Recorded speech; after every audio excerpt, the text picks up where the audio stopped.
Wow, this is day 5 and we're at Dillbag's Retreat. It's just north of the Flinders Ranges on Parachilna Gorge Road. What a beautiful place this is. It's pretty cool to go for a wander along the dry riverbeds. Just the scenery along here is just out of this world. You feel like you're the only people here. It's just so untouched.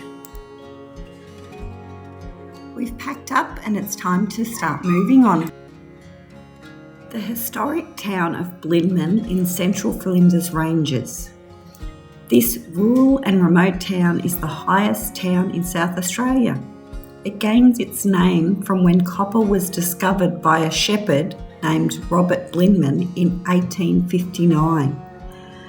This town is packed with history and it used to have 1,500 people living here. Can you believe it? We're just going to call into the cafe/bakery and grab a bite to eat.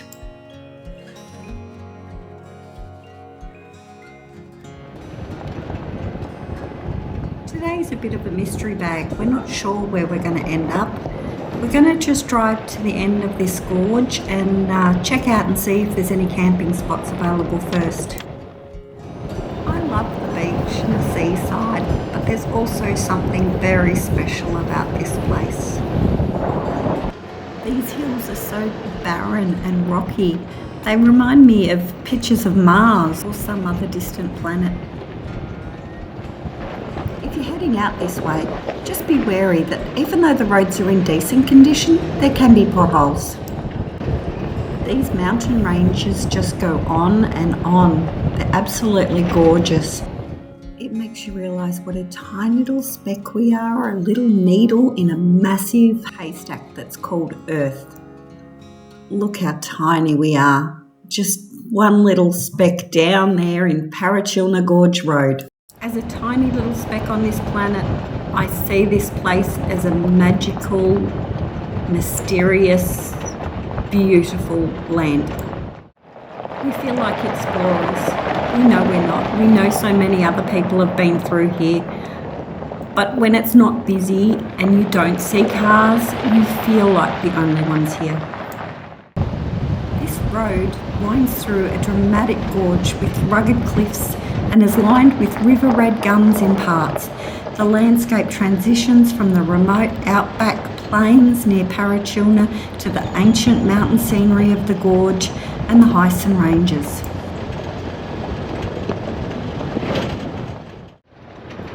We're coming to that time of day again when we need to find somewhere to camp up. We know there's a good spot down here. We'll see if it's still available today. Can you imagine these rivers flowing through? It would be an awesome sight to see. Probably a little bit dangerous to be driving through here, but it'd still be awesome to see.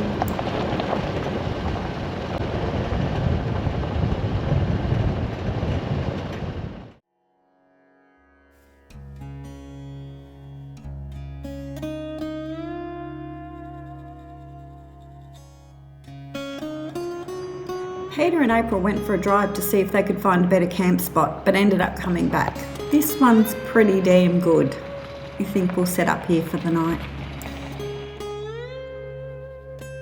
So one of our fellow travellers has seen a mountain and needs to climb it.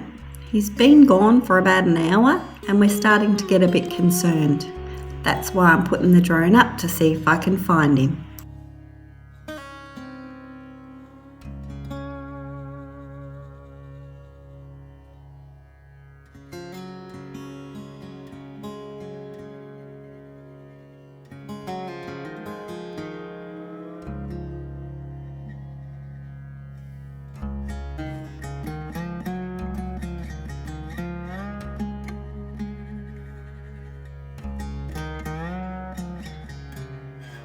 Oh wow, look at that mountain range. It just looks magical.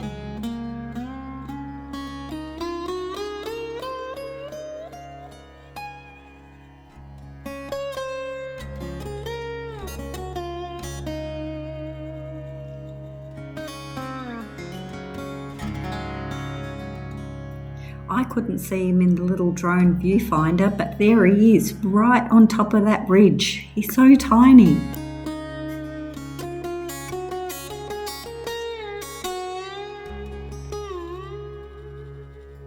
There's our wandering explorer. He's on his way back.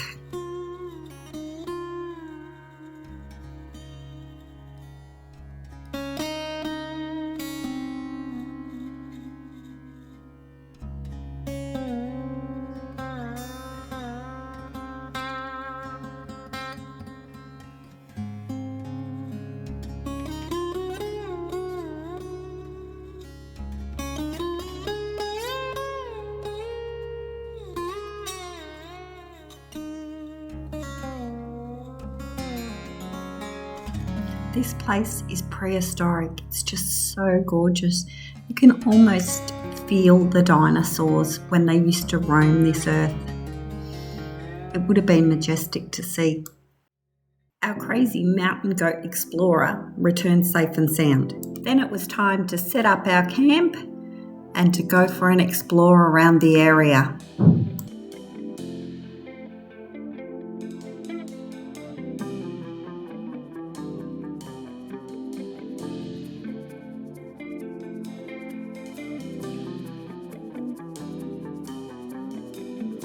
We even found some real goats.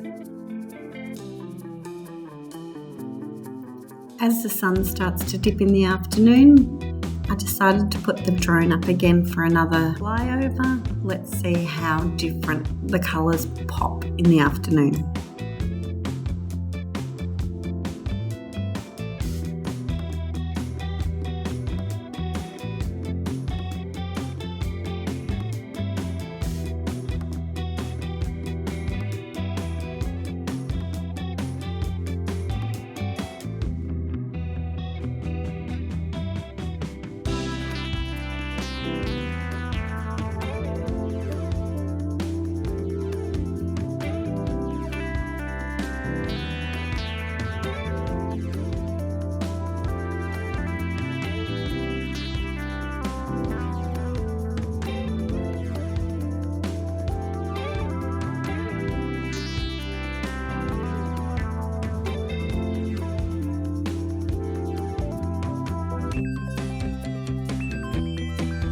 I lost the drone at this point and I was stressing to the max. I'm very thankful to Peter for going up the mountain a bit until it actually got reception again. At this point I decided it was probably safer to return the drone home.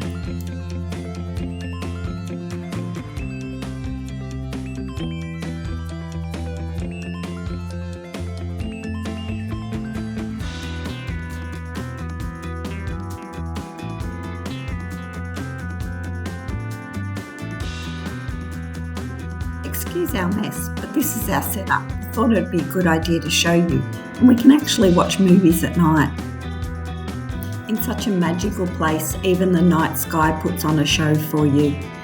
It's just amazing how many more stars there are when you're not in the city.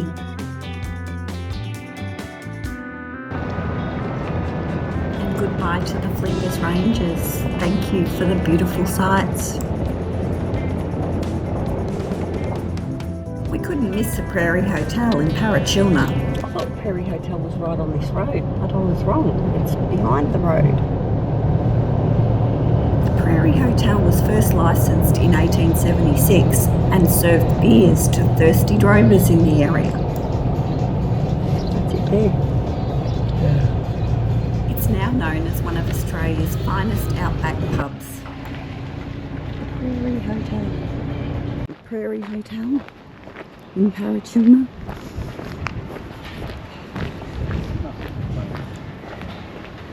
What a beautiful spot.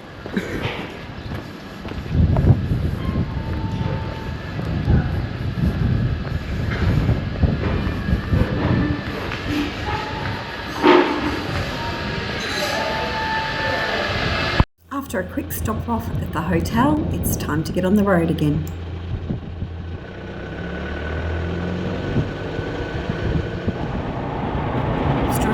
The landscape just changes so dramatically. It's flat, it's dry, it's barren, you know you're heading for the desert.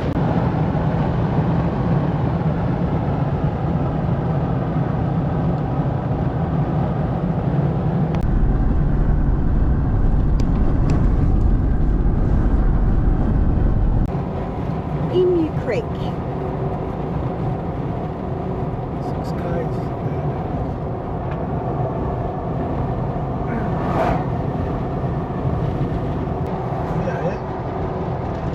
Yep, there's the Lee Creek sign. Lee Creek. I can't remember this story at all. You will. You reckon? I don't reckon I will. You will.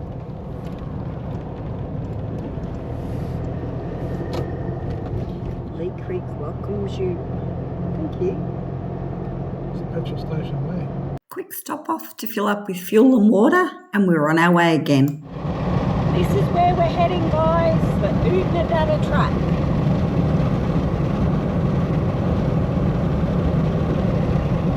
But first we have a detour. Farina. Farina Ruins, now historic inland township. The road into Farina is a little bit more bumpy. Jeez, it's a busy little place. It is, isn't it? Established 1878 and still going in 2025.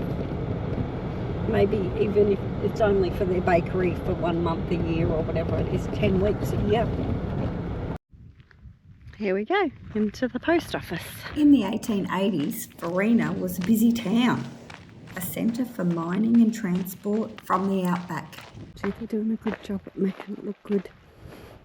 In the harsh reality of this landscape, it would have been a very difficult life living out here. Fire pit.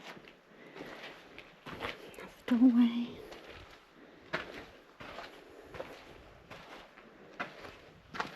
When Farina was first founded, there was unusually high rainfall, but then the weather turned to its usual self and it was drought and dust storms. A very harsh place to try and build a life. The Exchange Hotel. There was 432 quarter-acre blocks here. That's a lot of people living in this area. I'm sure this hotel would have been a very busy, bustling place. This one needs a little bit more work to get it back up to almost a room. Yeah, there's a cellar, isn't there, down there? Down this way.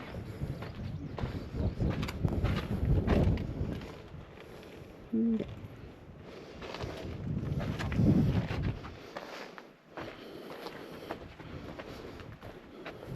We'll just go through this wall. Every year between May and July, the Farina Restoration Group work tirelessly to try and keep this beautiful historic town alive. It's quite a big building for the time. Check out their website because it's really interesting. Maybe people could rent these rooms out the back.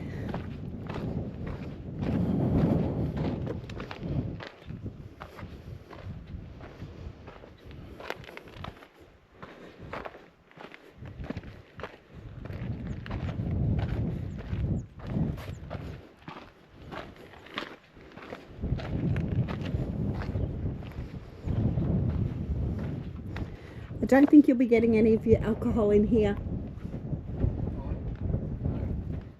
I think it closed in 1937. Wow, so here's the Exchange Hotel stables. I don't know where you can keep your horse now, but there's no stables there now. Oh, this is Robert Moffat's house. I think he's visiting.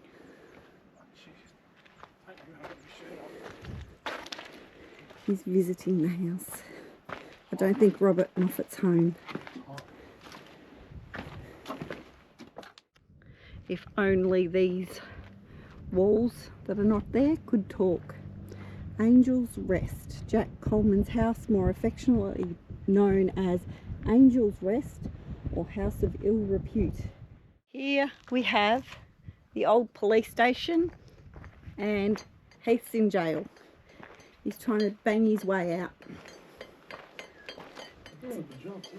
Breaking the cement up with the rocks. Don't do that. They're trying to rebuild it, not break it up. And here is the underground bakery, which is all locked up.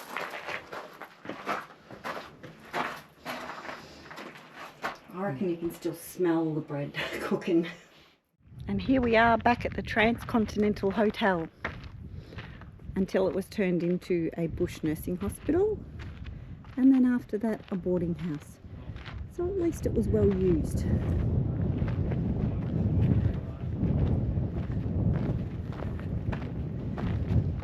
This one's like made out of bigger stones mainly.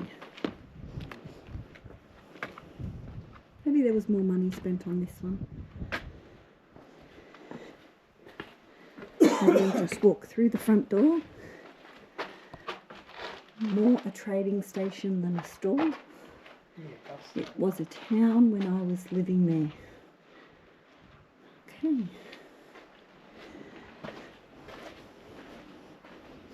There wouldn't be many people that could say they lived here now.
We stopped in at the campground out the back so we could have some lunch, use the toilets.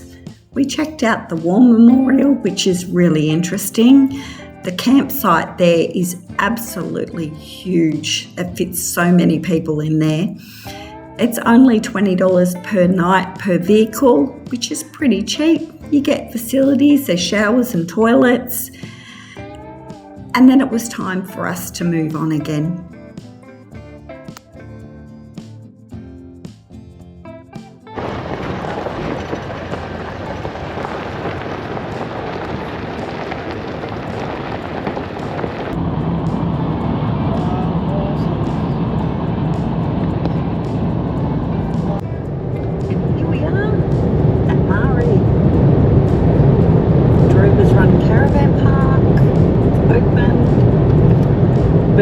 Track to the right. I thought it was closed. Isn't that the one we got a flat? No.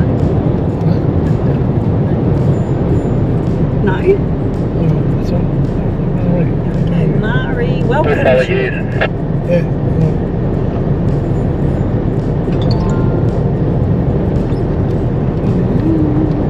700 metres, we're turning left to find a dump point. Yay! Go us. Exciting, yeah. Well, we found the dump point at the caravan park, had a good look at some of the beautiful art that's around, called into the local general store, and then we were on the Oodnadatta Track. Here we are, again on the Oodnadatta Track. Dirt, dusty and rocky. All part of the fun.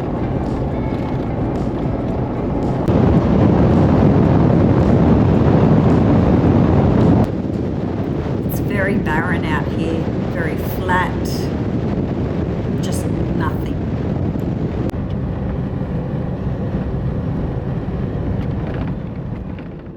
We found a half-decent campsite at Pole Creek Bridge and set up for the night. It's not too bad here. There was a couple of other campers around, but they were a fair way off.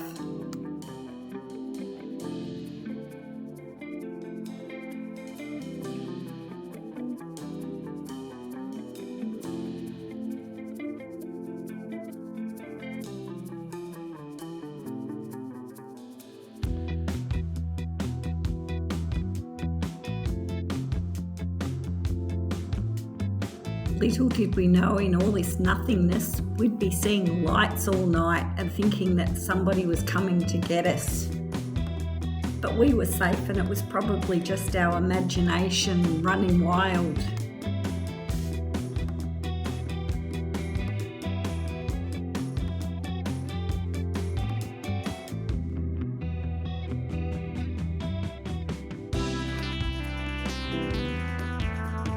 We're going to finish this video 1 week on the road.